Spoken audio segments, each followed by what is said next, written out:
নমস্কার বন্ধুরা, মিতার রোজকার রান্নায় আপনাদেরকে স্বাগত। আজকে আমি এঁচোড় দিয়ে ছোলা ডালের একটা রেসিপি করে দেখাচ্ছি। দেখুন কি কি লাগছে ওতে। এইটা ছোলার ডাল 1 কাপ আমি 3-4 ঘন্টা আগে ভিজিয়ে রেখে দিয়েছিলাম। আর এটা হচ্ছে এঁচোড়। এঁচোড়টাকে এইভাবে এক ডুমো ডুমো কেটে রেখেছি।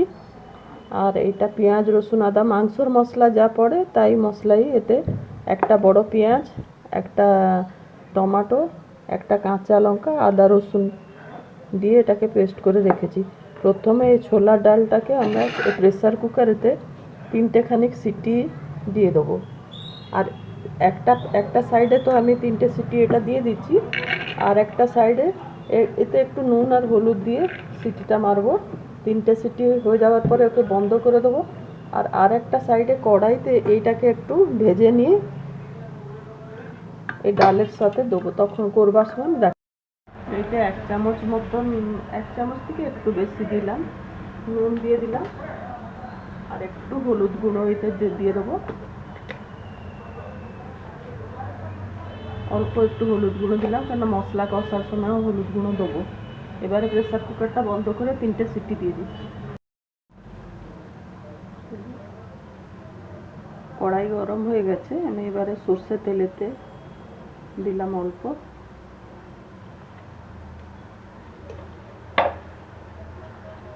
এবারে এই যে এঁচোড়টাকে ভেজে নিচ্ছি।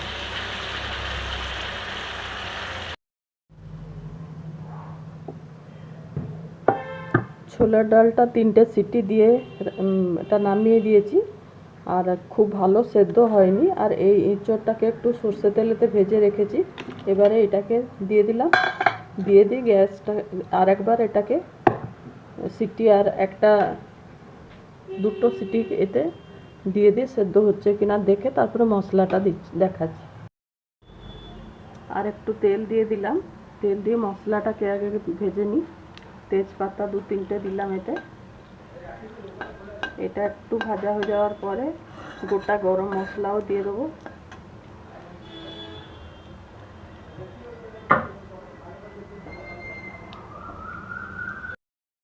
এবারে এই পেঁয়াজ, রসুন, আদাটা গরম মশলা, যে গোটা গরম মশলা দিয়েছিলাম তার উপরে এটাকে দিয়ে দিলাম।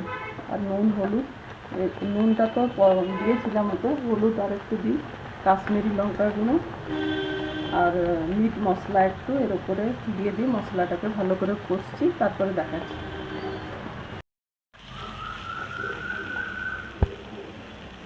মশলাটা পুরো ভালো করে ভাজা হয়ে গেছে, তেল ছেড়ে দিয়েছে। আর এপাশে ওই যে প্রেসারে যে সেদ্ধটা করেছিলাম এঁচোড় আর ছোলা ডাল, ওটাও সেদ্ধ হয়ে গেছে। এবারে মশলাটা সাথে এটাকে দিয়ে দিলাম।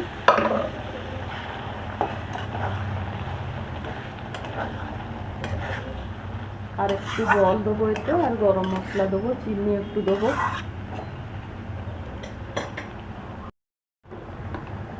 এবারে আমি এর ওপরে একটু চিনি দিয়ে দিচ্ছি 1.5 চামচের মতো।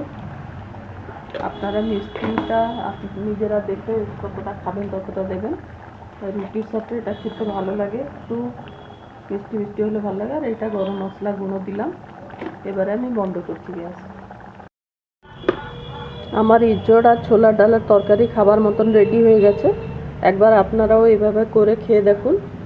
আর ভালো লাগলে আমার চ্যানেলটাকে লাইক, শেয়ার, সাবস্ক্রাইব করুন। ধন্যবাদ।